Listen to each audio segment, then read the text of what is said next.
Amin. Di nama Tuhan masing-masing mari kita lihat lembaran daripada tata ibadah pelepasan dan pemakaman. Kita lihat di halaman yang kedua. Ya, berbahagialah orang yang mati dalam Tuhan. Mari kita dengarkan kebenaran firman Tuhan. Dan aku mendengarkan suara dari surga berkata, berbahagialah orang-orang yang mati dalam Tuhan. Jadi beliau ini mati dalam Tuhan. Orang yang meninggal bisa dengan cara mati, dengan cara sakit, dengan cara sakit dan lain sebagainya. Ya, apapun cara mati itu nggak menjadi persoalan. Ya, yang menjadi persoalannya ketika seseorang mati, apakah dia mengenal Yesus Kristus adalah Tuhan dan Juru Selamat? Karena di dalam dia ketika ada kematian nanti ada kebangkitan. Oleh karena itu Wahyu 14 ayat 13 berkata, berbahagialah orang-orang yang mati. Jadi orang yang mati itu bukan orang yang susah, karena dia sudah sembuh dari segala penyakitnya. Jadi putri-putrinya, ya kedua putrinya dan juga menantunya bahkan cucunya, ya bahwa hari ini orang tua juga mertua dan engkong itu sudah masuk dalam rencana Tuhan. Amin. Nah, hal yang berikut dikatakan supaya mereka beroleh istirahat. Jadi ini istirahat total. Istirahat total. Jadi saudara dan saya nih masih berjerih payah. Ya, ada yang menggali kubur, ada yang bekerja, ada yang bawa mobil dan lain sebagainya, masih capek. Tapi dalam kecapean saudara harus tetap ingat untuk datang beribadah kepada Tuhan Yesus. Yesus Kristus adalah Tuhan, bukan pengetahuan. Yesus Kristus adalah Tuhan, bukan agama.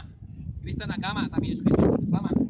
Jadi apapun agama itu, asal berpusatkan kepada Yesus satu-satunya juru selamat, itu pasti selamat. Bukan mudah-mudahan. Tidak abu-abu, putih. Kenapa? Karena dia adalah Tuhan yang kudus. Oleh karena itu saudara kasih Tuhan, di dalam 1 Korintus pasal yang ke-15 ayat 58 mengatakan, karena itu saudara-saudaraku yang kekasih, berdirilah teguh. Secara khusus kedua putrinya berdiri teguh. Sebelumnya mamanya sudah dipanggil ya. Ya. Jadi dia sudah berjumpa dengan kekasihnya ketika di dunia. Jadi sekarang yang melanjutkan itu adalah putri-putrinya, ajarkanlah anak juga menantunya pria, ini menantu pria ya. Ajarkanlah istrimu dan anakmu untuk takut kepada Tuhan. Itu yang terpenting supaya nanti ketemu dengan orang-orang yang meninggal lebih dahulu yang di dalam Tuhan. Ya. Hal yang berikut dikatakan jangan goyah dan tidak dipengaruhi oleh apapun. Kita boleh berjuang dengan keuangan, tapi jangan sampai nyolong, korupsi, jangan sampai kita itu menipu dan lain sebagainya hanya karena urusan perut. Ya, kerusuhan tahun 98, orang banyak mati konyol, ngejarah, ya, mati konyol di dalam. Di dunia aja udah kesakitan, apalagi di neraka. Karena kenapa? Karena kena api yang ada di dunia. Lebih-lebih lagi api neraka. Oleh karena itu di dunia ini saudara dan saya itu cuman paling 100 tahun. Siapa di sini yang umurnya 90 tahun? Ada? Ada hari ini? Enggak ada. 80 ada? Kong udah 80? Belum? Belum ya? Masih di bawah 80, 70, ya. Hari-hari ini orang gampang mati. Oleh karena itu, karena kita gampang mati, oleh itu kita juga harus selalu dekat sama Tuhan. Sehingga kapanpun dipanggil Tuhan, kita udah siap. Gak perlu penyesalan. Dan kalau saudara punya keluarga siapapun, ingatkan terus dalam Tuhan. Sehingga ketika mereka nanti dipanggil Tuhan dalam kondisi apapun, mau tsunami kayak, mau gempa bumi kayak, mau langsung tenggelam kena bumi, asal dia bilang, Yesus, Engkau Raja Tuhan dan Selamat, pasti selamat. Amin. Akan dibangkitkan di dalam apa? Akan dibangkitkan, kuburan ini akan dibangkitkan, tubuhnya diberikan tubuh yang baru. Itulah nanti ketika Tuhan datangan Tuhan yang kedua kali. Nah, hal berikut saudara sekalian, tetap bersemangat dan aktif melayani Tuhan. Apa itu melayani Tuhan? Datang ke gereja, datang ke persekutuan, memuji menyembah Tuhan. Apalagi dikatakan aktif, bekerjalah. Bekerja bukan hanya melayani di gereja, tapi melayani juga tempat kerjaan. Kalau kita taat kepada bos kita, pimpinan kita, majikan kita, itu sudah juga kita taat kepada Tuhan. Karena bagaimana kita taat kepada Tuhan Yesus yang kita tidak lihat secara fisik, kalau kita nggak taat kepada yang kita lihat, yaitu mama kita, orang tua kita, engkong kita, pokok kita, semua kita hormatin. Salah satu, bagaimana kita menghormati mereka. Bukan hanya sikap hati, tapi kita bawa mereka untuk kita doakan kepada Tuhan. Amin. Oleh karena itu, semakin senja, hari ini semakin senja juga usia kita. Dan hari ini pemakaman kita laksanakan. Mari kita berdoa.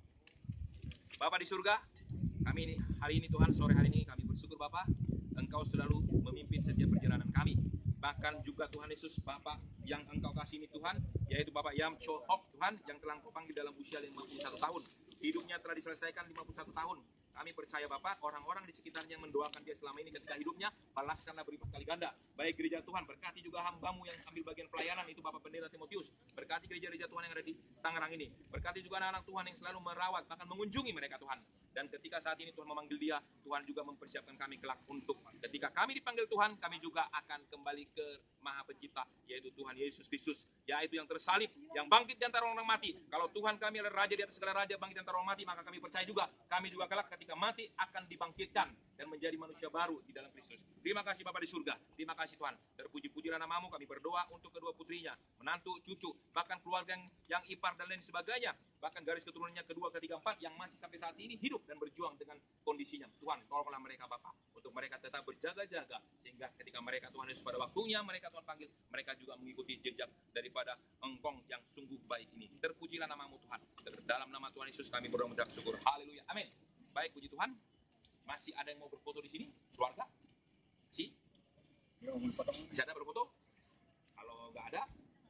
Nggak ada ya? Oke, biar diturunkan ya. Baik, baik. Petugas, mari turunkan.